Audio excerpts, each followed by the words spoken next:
বর্ষা এলেই সবুজের ভেতর যেন সোনালি আভা ছড়িয়ে পড়ে। গাছের গোড়া থেকে ডালপালা জুড়ে থোকায় থোকায় ঝুলে থাকে পাকা আর আধপাকা লটকন। চোখ জুড়ানো এই দৃশ্য এখন শেরপুরের নকলা উপজেলার বিভিন্ন গ্রামে। প্রকৃতির সৌন্দর্যের সঙ্গে কৃষকের মুখেও ফুটেছে স্বস্তির হাসি।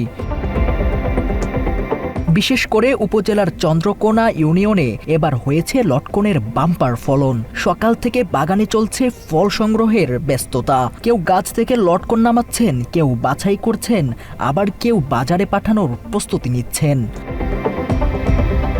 কয়েক বছর আগেও সীমিত পরিসরে লটকনের চাষ হলেও এখন এটি অনেক কৃষকের আয়ের অন্যতম ভরসা। কম খরচে চাষ, তুলনামূলক কম রোগবালাই এবং ভালো বাজার মূল্যের কারণে প্রতি বছরেই বাড়ছে নতুন বাগানের সংখ্যা। অনুকূল আবহাওয়ায় এবার ফলনও হয়েছে প্রত্যাশার চেয়ে ভালো। লটকন গাছ আছে 200, জায়গার পরিমাণ হলো প্রায় 70%। অন্যান্য বারের তুলনায় এবার অনেক ফলন ভালো হয়েছে। এবার 3.5 লাখ টাকার মতন বিক্রি হয়েছে। বাগানটার বয়স হচ্ছে প্রায় আপনার 40 বছর। পাইকাররা দূর দূরান্ত থেকে এসে বাগানটা কিনে নেয়, ওরা পরে খুচরা বিক্রি করে। ফলটা অবশ্য যখন পেকে যায় তখন সুস্বাদু হয়, খুব মিষ্টি লাগে আর কি। তো পরিচর্যার বেলায় বলতে গেলে এই বাগানে আপনার বছরের শুরুতে কিছু জৈব সার ইউজ করি আমরা, আর কোনো কিছু যত্নের প্রয়োজন হয় না। আর এটা বাগানটা হচ্ছে আপনার প্রত্যেক সূত্রে আমার বাবা চাচা ওনারা লাগাই গেছেন।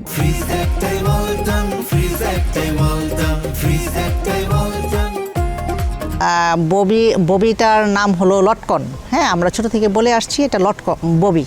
হ্যাঁ, ববি নামেই চিনি, এখন লটকন নামে পরিচিত। আমরা ছোট থেকে আমরা আসলে ববি চাষ করি, মানে এখন চাষে পরিণত হয়েছে। আগে তো এগুলি চাষ করা হতো না। স্থানীয় বাজারে প্রতি কেজি লটকন বিক্রি হচ্ছে 100 থেকে 120 টাকা দরে। পাইকাররা সরাসরি বাগান থেকেই ফল কিনে দেশের বিভিন্ন জেলায় নিয়ে যাচ্ছে। টক মিষ্টি স্বাদ, রসালো গঠন এবং ভালো মানের কারণে নকলার লটকনের চাহিদাও বাড়ছে দিন দিন। আমার বাপ ব্যবসা করে 20 বছর ধরে, প্রায় জমি আছে অনেক, প্রায় 3-4টা মালিকের কিনা বিক্রি করি আমরা বিভিন্ন জেলায় নেই, ঢাকা, যাত্রাবাড়ি, কারণ বাজার, এই জামালপুর, এইসব বিভিন্ন শহরে নেই আর কি। আমার দাদা এই বাগান কিনছে আর কি, তারপর মানে যার কাছ থেকে কিনছে সেও কিছু পা, আর আমরা যা কিনে আনিছি বিক্রি করি তাও আমরা পাই। আমরা সকাল থেকে লটকন পারতাছি, তো আমরা লটকন কিছু লোক বাজারে নিছে, বিভিন্ন জায়গায় নিছে। স্থানীয় কৃষি বিভাগ বলছে আধুনিক পরিচর্যা ও প্রযুক্তির মাধ্যমে লটকনের উৎপাদন আরও বাড়ানো সম্ভব। এজন্য কৃষকদের নিয়মিত প্রশিক্ষণ, কারিগরি পরামর্শ ও প্রয়োজনীয় সহায়তা দেয়া হচ্ছে। পাশাপাশি প্রক্রিয়াজাতকরণ ও বাজারজাতকরণেও নেওয়া হচ্ছে নানা উদ্যোগ। এবছর নকলা উপজেলায় প্রায় 1 হেক্টরের উপরে জমিতে লটকনের আবাদ হয়েছে। লটকন খুবই স্বল্প করেছে এবং লাভজনক একটি ফসল।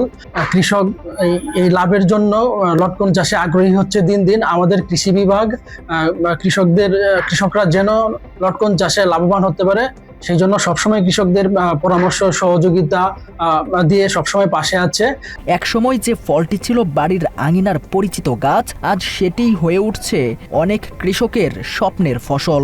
উৎপাদন বাড়ার পাশাপাশি বাজার সম্প্রসারণ ও সরকারি সহায়তা অব্যাহত থাকলে নকলার লটকন শুধু কৃষকের ভাগ্যই বদলাবে না, স্থানীয় অর্থনীতিতেও রাখবে গুরুত্বপূর্ণ অবদান। তথ্যচিত্রে জান্নাতুল বাকি, বাংলা এডিশন।